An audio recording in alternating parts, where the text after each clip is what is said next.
I want to bring in Chad Wolf, former acting Homeland Security Secretary under President Trump and Heritage Foundation visiting fellow. Chad, it's good to see you today. First of all, when you hear the words "it's only going to get worse," what does that mean? And we'll move on quickly after that. Absolutely. Well, we're in February. Well, we're actually in March. The latest numbers were in February, and we saw that those are over 100,000 illegal apprehensions. And so what we mean by it's getting worse, it's not only getting worse because we know historically the highest number of travel and illegal apprehensions occur in that March, April, May, June, and July timeframe. But we also know that the policies and procedures are not changing as well. So those pull factors and those incentives for individuals to come illegally to the country continue to be in place, and so you're going to continue to see those high numbers. I don't know if you caught great reporting from Griff Jenkins. He's actually in Mexico, and he's been talking with Border Patrol down there and gaining the kind of access that the White House won't give any other journalists right now. We're having to do it on our own outside the confines of what, they would rather have, I'm sure. The New York Post put it this way. It's the cover, pointing blame at Biden for this crisis. Quote, Biden said he'd help. And then Griff Jenkins interviewed someone who'd just been apprehended and illegal. And this is what that man told him. Do you think more will come under the new administration? It's not going to stop. Ever. It's not going to stop. It's not going to stop. Oh, it's funny, and they're never going to stop. Chad? Yeah, well, I think you've got two things at play here. You've got not only the messaging, which has been a disaster, but you also have the policies that they have tore down from the Trump administration and the ones that they have put in place. So from a messaging standpoint, their initial messaging and their message continues to this day, which is you can come, just don't come now. And of course, that nuanced message is not going to resonate with those folks south of the border. So you're going to continue to see this increases.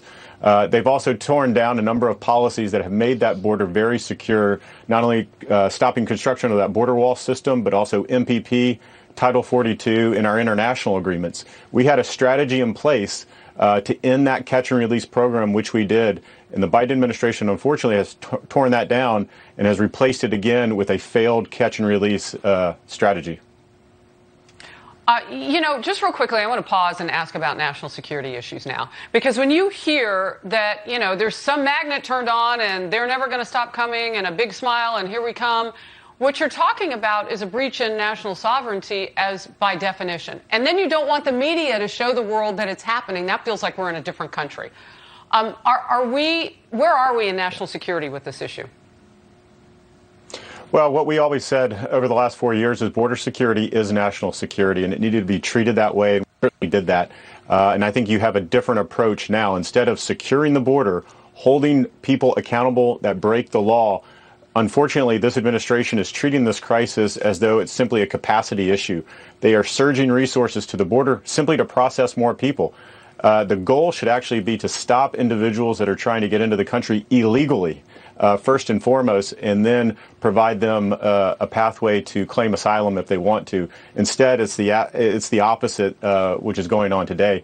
But as far as national security, we saw earlier reporting a couple of days ago about known or suspected terrorists within this flow. So anytime you have a surge of individuals to that border, you have to be concerned not only about criminals, but also about potential terrorists or known or suspected terrorists, or also another entity which we call special interest aliens, and those individuals that have travel patterns like terrorists, but perhaps are not on the list. So there's a number of things going on, and I think the most concerning thing is they're having to pull Border Patrol agents off the line to care for these thousands of individuals that they have in their stations.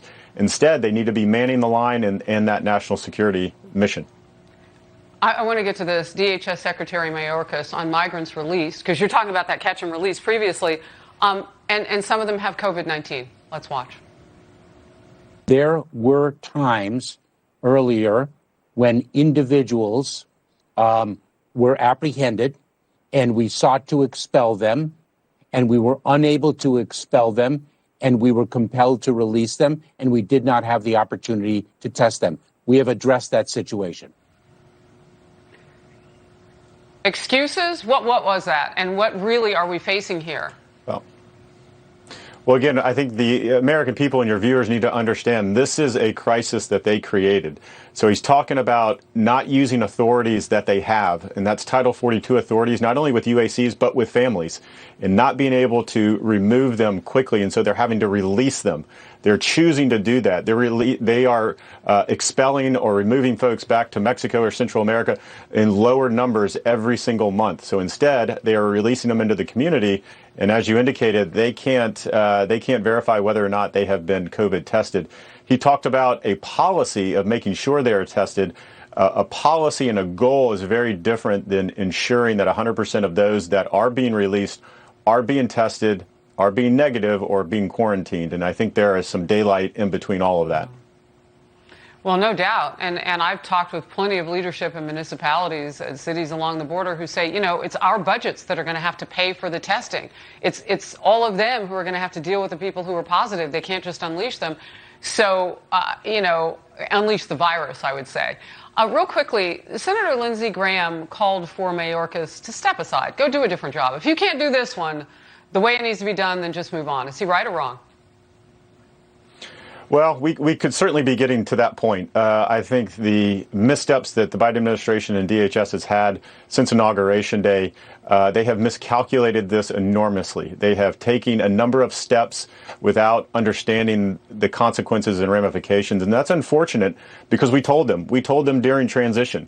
We told them this is what would happen if you took away MPP and you took away all of these things. These are the types of numbers, and this is the strain it would put on the system, not only Border Patrol, but HHS. They had all the facts. And so I really do think there needs to be an understanding and perhaps an investigation of why weren't they more prepared. We're now 8 weeks in. Why weren't they more prepared to address this surge than they are today? They had the facts. They simply didn't do it. Is there another goal here? But what's going on at the department? You had the job. You're saying that the man who has it now, we're getting close to the point where Senator Graham might be right that it's time to go. We'll watch to see if they get to that point. Chad Wolf, good to have you on the program. Thank you. Thank you. Thanks for watching the Heritage Foundation's YouTube channel. With more than 500,000 members, we are the nation's largest conservative research and education institution. We believe the principles and ideas of the American founding are worth conserving and renewing. Please help us further our mission by subscribing to this channel and sharing our videos with your family and friends.